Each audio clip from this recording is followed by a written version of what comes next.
Então, esse trabalho que eu vou apresentar agora é um recorte de um dos capítulos desse livro, Inúteis, Frívolos e Distantes, A Procura dos Dandes, e eu escrevi junto com meu orientador, Denilson Lopes, e meus colegas André Antônio Barbosa e Ricardo Duarte Filho. Nesse livro a gente se apropria desse conceito de dandismo, né, sobre o qual eu vou me aprofundar um pouco mais daqui a pouco. E a gente utiliza esse conceito como uma lente através da qual a gente observa alguns filmes brasileiros recentes, filmes que em geral circularam muito pouco e que existem mais ou menos à margem tanto do cinema de indústria quanto do cinema mais artístico, do circuito de festivais. Bom, e o caso do multiartista recifense Socha, né, sobre o qual eu vou falar agora, é paradigmático nesse sentido. Esse é Socha. Ele já realizou 7 curtas-metragens, todos produzidos sem o apoio de qualquer fonte de financiamento, a maioria deles jamais exibido em qualquer sala de cinema, mesmo no contexto de festival. Os filmes que ele realiza são disponibilizados gratuitamente no YouTube, mas também sem que haja qualquer planejamento ou estratégia de carreira ou expectativa de público ou de monetização desse conteúdo, né? Então a gente não poderia também enquadrar a Socha como um produtor de conteúdo para plataformas digitais ou um youtuber no sentido mais profissionalizado do termo. Também não é disso que se trata. Mas ao mesmo tempo a gente também não pode enquadrar a Socha como exatamente um outsider completamente alheio ao circuito de cinema, que é tão dominante na cena cultural e também na vida social mais alternativa de Recife, né? Socha é uma figura constante na noite recifense desde que ele tinha 15 anos de idade. Então ele frequenta os mesmos espaços, ele dança nas mesmas pistas, bebe nos mesmos bares, prestigia as mesmas vernissagens e estreias que os profissionais de cinema pernambucano, aos quais ele também serve drinks, setlists e looks em seus bicos como garçom, DJ e hostess de festas. Então, em maior ou menor medida, todo mundo conhece Socha e Socha conhece todo mundo. Assim, todo mundo, obviamente, falando dessa cena cultural ou artística de Recife. Essa posição ambiguamente alheia ao circuito legitimado das artes que Socha mantém pode ser lida simultaneamente como uma escolha estético-política, mas também como uma pose. Uma postura crítica para com os consensos de uma classe artística que ele enxerga como excessivamente dependente de editais de produção e de certos convencionalismos de comportamento e respeitabilidade. Em uma cidade como Recife, na qual a classe artística frequentemente ostenta um capital cultural cultivado desde o berço e cuja rede atravessa e se miscui com a família e com a universidade, Socha, negro, gay, periférico, irrompe como uma anomalia, tornando visível o sistema implícito de privilégios que estrutura a cena alternativa, de cujas ansiedades ele debocha com um humor corrosivo. Só para mostrar um exemplo, assim, tipo, isso foi um post que ele fez no Facebook, assim, poucos dias depois do protesto da equipe de aquários no Festival de Cannes, né? Eles estão segurando, ele fez essa alteração da imagem, segurando uma cópia da revista Super Socha Magazine, que é a revista que ele, enfim, escreve, fotografa, edita, diagrama, faz tudo. Assim, é uma imagem muito difícil de... e atrás ele colocou essa imagem dos protestos do Black Lives Matter, né? E é uma imagem de leitura muito difícil, assim, porque não dá pra saber exatamente do que ele tá...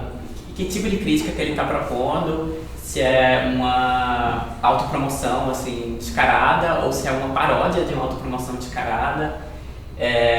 Mas provoca esse incômodo e essa confusão, assim, quebra esses... enfim, esse consenso, esse aplauso, esse consenso de aplausos que estava rolando nas redes sociais naquele momento. Mas Socha também tem uma relação ambígua com movimentos sociais, né? Tanto aqueles relacionados ao direito à cidade, né, que foram tão significativos e importantes em Recife na última década, especificamente no movimento occupista-lita, quanto aqueles organizados a partir da identidade, né, seja racial, sexual ou de classe, como eixo central de autocompreensão e luta política. Seus filmes não se encaixam com facilidade em qualquer tradição de cinema militante ou abertamente político, se por esses termos se entende a tematização de opressões ou a reivindicação explícita de justiça social ou reparações históricas. Essa posição ambígua de Socha, essa persona que ele cultiva, intensamente social, mas alheia às redes de interesses, frívolo e ferino, fascinante e um tanto intimidador, é uma postura que eu considero exemplarmente dandy. Mas afinal, o que é um dandy, né? Esse termo remonta à Europa, mais especificamente à Inglaterra, no começo do século XIX, um período de transformações políticas e sociais intensas, quando, nas palavras de Baudelaire, né, no seu clássico texto sobre o dandismo, abre aspas, né, a democracia não se tornou ainda todo poderosa, em que a aristocracia está apenas parcialmente claudicante e vilipendiada. Fecha aspas. Bom, ao contrário do que por vezes parece ressaltar o senso comum, o dandy não é um homem rico obcecado por roupas. O dandy, primeiro, não precisa ser um homem de posses, ele precisa apenas viver como um. E, para tanto, o essencial não é o dinheiro, mas o crédito, o prestígio ou simplesmente a ousadia de viver glamourosamente, apoderando-se de todos os espaços, exigindo acesso a todos os lugares, mesmo ou principalmente aqueles que seriam interditos à sua classe social. Mas não é pela via de uma militância explícita que Socha se apodera desses espaços de privilégio. É por uma recusa em aceitar a existência de impeditivos, uma recusa a se enxergar como alguém que pode ser excluído e recusado. O mundo é seu e ele vai tomá-lo da maneira que ele quiser. O dandy não é necessariamente um aristocrata de família com um sobrenome célebre e um patrimônio para cuidar, e muito menos é um burguês regido por uma ética do trabalho, da produção e do acúmulo. O dandy muitas vezes é alguém cuja classe social é nebulosa, cujas origens são encobertas de mistério, cuja aura é potencializada pela sua difícil classificação. Se o dandy encarna um ideal de elitismo absoluto, este é um elitismo paradoxalmente democrático. A superioridade aristocrática do dandy, a princípio, não é vedada a ninguém por motivos mesquinhos como fortuna ou pedigree. Na vida e no cinema de Socha, o luxo, a beleza e o glamour são direitos de qualquer pessoa. Para o dandy, o essencial é a aparência. A sua verdade é a máscara, a pose e a afetação. Nada é mais sério que a frivolidade, nada é mais profundo que a superfície. O dandy é uma espécie de artista, mas a sua obra é a própria vida. Seu visual, a sua persona, a sua espirituosidade, seu glamour. Se o dandy produz uma obra, seja de literatura, pintura, cinema, a sua relação com a produção artística não é uma relação profissional de carreira, visando lucro financeiro ou mesmo acúmulo de capital cultural. Não há uma identificação do dandy com a profissão, com o trabalho, com as preocupações vulgares e mesquinhas do trabalhador ou do empreendedor ou mesmo do artista profissional. Socha faz seus filmes à revelia do circuito, acumulando funções de diretor, ator, maquiador, figurinista e contando com a ajuda de amigos da cena underground de Recife e também do Rio de Janeiro e de Brasília, onde ele já fez alguns filmes. Uma rede de jovens estilistas, DJs, drag queens, modelos, performers e artistas inclassificáveis com a preponderância de mulheres trans e travestis. Esse ethos do it yourself se estende para as situações que ele constrói em seus filmes, como, por exemplo, em Recife 21, de 2014. Eu vou contar rapidamente mais ou menos a trama desse filme. É uma top model, interpretada por Brenda Basanti, que ela está em seu apartamento em Londres, curtindo as férias entre as temporadas de moda, e ela recebe uma ligação de uma amiga que lhe fala do novo point mais badalado do jet set internacional, que é a Praia Aurora. Enfim, para quem não sabe, a Rua da Aurora é uma rua em Recife, né, no centro da cidade, que fica na beira do Rio Capibaribe, que é um rio extremamente poluído, tipo uma rua, enfim, tipo uma área que obviamente ninguém usa como praia, enfim, como balneário. Aí a Brenda, ela faz as malas lá em Londres e ela embarca em um avião da Chanel Airlines, que é uma cena que tipo, ele se apropria, né, do registro do desfile Chanel Resort 2008, que contava com esse avião, esse Challenger 601, lotado de top models, né, que faz umas manobras lá no hangar em Los Angeles e as modelos saem do avião. Aí ele pega essa cena do avião, assim, fazendo as manobras no hangar, e o avião tá com um símbolo da Chanel enorme, tipo, a cena tipo, da Brenda embarcando pra Aurora, né? E aí ela chega em Recife, pega o metrô, caminha pelo centro com a sua amiga Tânia, até essa estreita faixa de grama na beira do Capibaribe, onde de maiô e óculos escuros ela toma sol acompanhada de um grupo de rapazes. Aqui uma foto de Brenda e Tânia na praia Aurora. E tudo isso ao som de uma trilha sonora internacional com músicas, enfim, do Japão, da Itália, de Gana, enfim, tipo, é quase um videoclipe, né? Esse é o mundo glamuroso que Socha constrói. Um universo de personagens fabulosas, locais deslumbrantes, aventuras excitantes. Com pura força de vontade, criatividade artística, Socha inventa o mundo que quer. No mundo de Socha, um pequeno apartamento recifense pode ser o loft de uma top model em Londres, o glamour de Recife é uma notícia internacional e a capital pernambucana é uma metrópole cosmopolita inserida nos fluxos globais da moda e da comunicação. Apropriando-se de imagens de arquivo, Socha promove uma equivalência entre visões de riqueza e as tomadas no metrô e no centro da cidade. Não há propriamente ironia nessas aproximações. Não é um contraste humorístico que Socha promove entre aspirações luxuosas e realidade precária. Pelo contrário, através da sua lente, Recife é uma metrópole do século XXI, suas atrizes são estrelas internacionais. É claro que a precariedade se impõe na imagem, nas limitações técnicas de uma produção de orçamento zero, na pobreza de algumas locações, no abandono e descuido do poder público com o centro da cidade. Mas há também um senso de estilo e uma inteligência na montagem e um apuro na seleção da trilha sonora que transformam seus filmes em videoclipes globalizados. Essencialmente, Recife 21 não é uma fantasia escapista, como se poderia imaginar a princípio, né? Sonhos de passarela na Europa como fuga de uma realidade opressiva. Socha vira de cabeça para baixo o escapismo. A vida glamourosa já está aqui, diante de nossos olhos. Só é preciso vivê-la como realidade e ela se torna a realidade. Sob os paralelepípedos, a Praia Aurora. Esse tema da transformação por meio do glamour está presente de forma mais explícita em Metrópole, que é uma colaboração que Socha fez com o coletivo Surto e Deslumbramento, lá de Recife.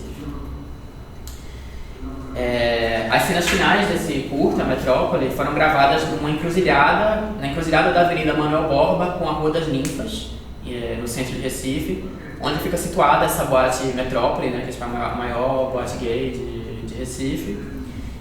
E ao redor da Metrópole tem um conjunto de bares e clubes, barracas de espetinho, isopor de ambulantes, que fazem da rua uma festa LGBT popular e multiforme. No meio da rua, com essa cadeira metálica dobrável de bar, ela executa a coreografia do número Mein Air, do musical Cabaré, de Bob Fosse, enquanto a câmera gira ao redor, capturando a confusão de gente, de táxis e barracas. Referenciando simultaneamente a personagem Sally Bowles e a atriz Liza Minnelli, Socha traça conexões entre seu cinema precário, a fábrica de sonhos, que é Hollywood, e a tradição de vaudeville que Cabaré resgata.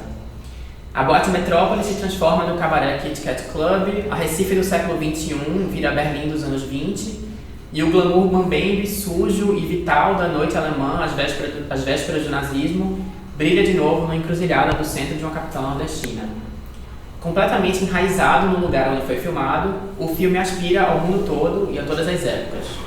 As oposições entre centro e periferia, entre colônia e metrópole, deixam de fazer sentido. Na obra de Socha, a moda tem um lugar central. A moda é entendida tanto na dimensão do vestuário, quanto no imaginário mobilizado pela indústria fashion em suas dimensões publicitária e espetacular. A filmografia de Socha trava um intenso diálogo com essas múltiplas materializações da moda. Desfiles, editoriais, publicidade, fashion films, etc.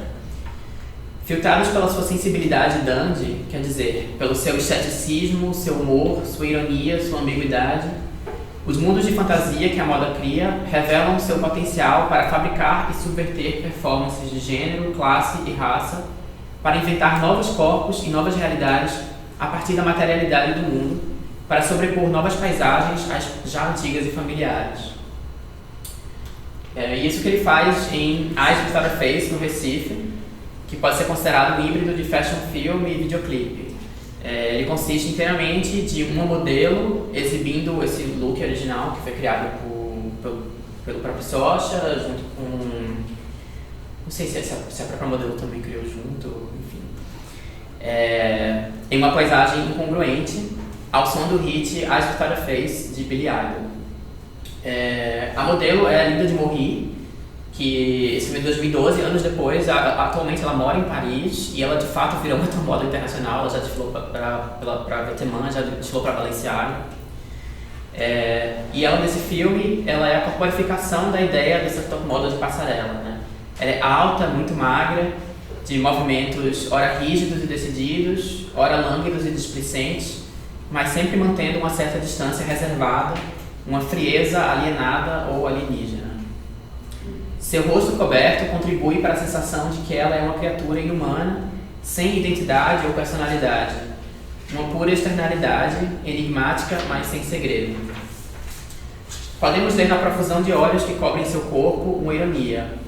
A modelo é feita para ser vista, todos os olhos se fixam nela. Mas ela própria, apesar dos muitos olhos, nada vê, tudo lhe é indiferente. Blasé, ela pousa, anda e dança em seu próprio universo, sem interagir com os passantes que se voltam para contemplá-la com surpresa e confusão. Ela é um efeito espetacular na paisagem. E essa paisagem é o Recife antigo à noite, filmado como uma cidade extraterrestre. Achatada, vazia, com cores artificiais e uma luminosidade estranha, uma atmosfera misteriosa. A fotografia de moda, os fashion films e, às vezes, os desfiles frequentemente selecionam espaços urbanos reais para servir de cenário para suas fantasias. Socha faz o mesmo com Brasília, em seu curta GIF. O filme tem início com essa atriz, Laconga Rosa, descendo a rampa do Museu Nacional de Niemeyer. Essa imagem que, pra mim, parece a Xuxa descendo da nave.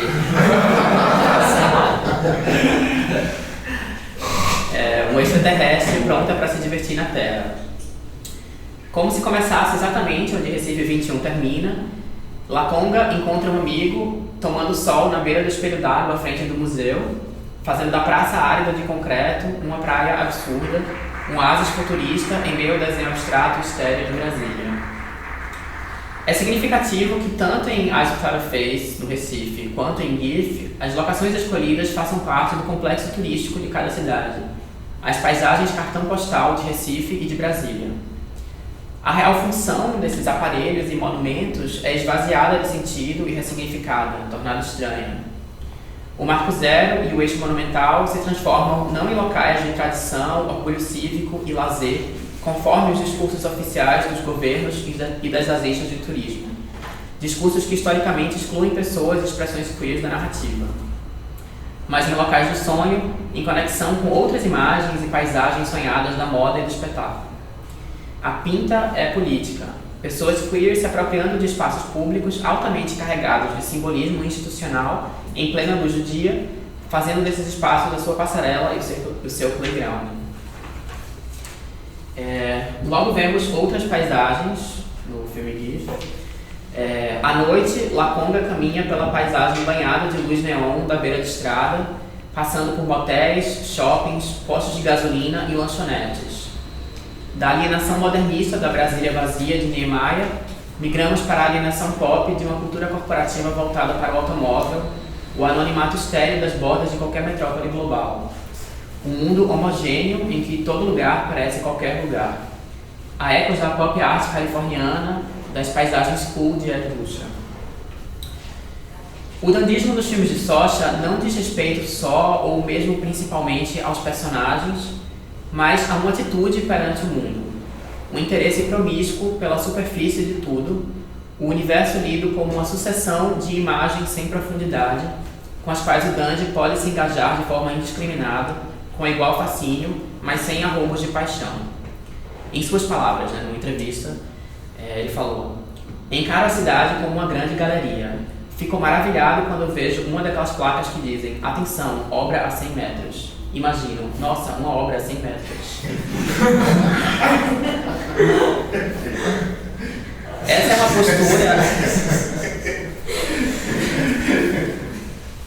Essa é uma postura, aliás, eminentemente fashionista, que achata todas as experiências e reduz tudo a uma questão de estilo. Bom, e para finalizar, assim, no começo da apresentação eu me referi a Socha não como cineasta, mas como multiartista, que é a maneira como ele próprio se define. Isso porque o seu engajamento com o cinema é instável, estando sujeito às flutuações do seu interesse no formato. Inclusive, desde 2016 ele não lança nenhum filme. Ele estava recentemente em Santos, ele estava gravando um documentário, que eu não sei direito quando vai sair, mas que eu acho que vai ser algo bem diferente do que ele fez até agora. Mas ele tem se dedicado mais ultimamente à pintura e ao desenho. Mas também sem representação de galeria, sem nenhuma inserção institucional no circuito legitimado de artes visuais, tampouco. Sua obra mais consistente é a sua própria vida, sua persona construída nas noites e nas redes sociais. Suas criações artísticas são como extensões dessa personalidade, partiram da sua aura, seu estilo e seu senso de humor. O risco que o Dandy artista assume em relação ao futuro é que as suas criações sejam tão impermanentes e fugidias quanto ele próprio, aparições fadadas ao sumiço. A despeito da proliferação de imagens de si que Socha promove, a presença de cada uma delas é efêmera, dependente dos seus caprichos, bem como dos mecanismos de indexação e arquivamento das redes sociais. Socha frequentemente deleta páginas e perfis do Facebook, apaga imagens do Instagram e também oculta seus filmes do YouTube, tornando-os inacessíveis. E, inclusive, assim, eu nem sei se esses filmes estão disponíveis no YouTube no momento, porque às vezes ele oculta, depois eles voltam, enfim. Então a permanência do legado de Socha é incerta. Quantos Dandys não brilharam intensamente enquanto presentes, para depois sobreviver apenas como coleção de lendas e anedotas? Esta apresentação, assim como o capítulo do livro dedicado a ele, é, de certa maneira, nossa tentativa de reter um reflexo do brilho de Socha.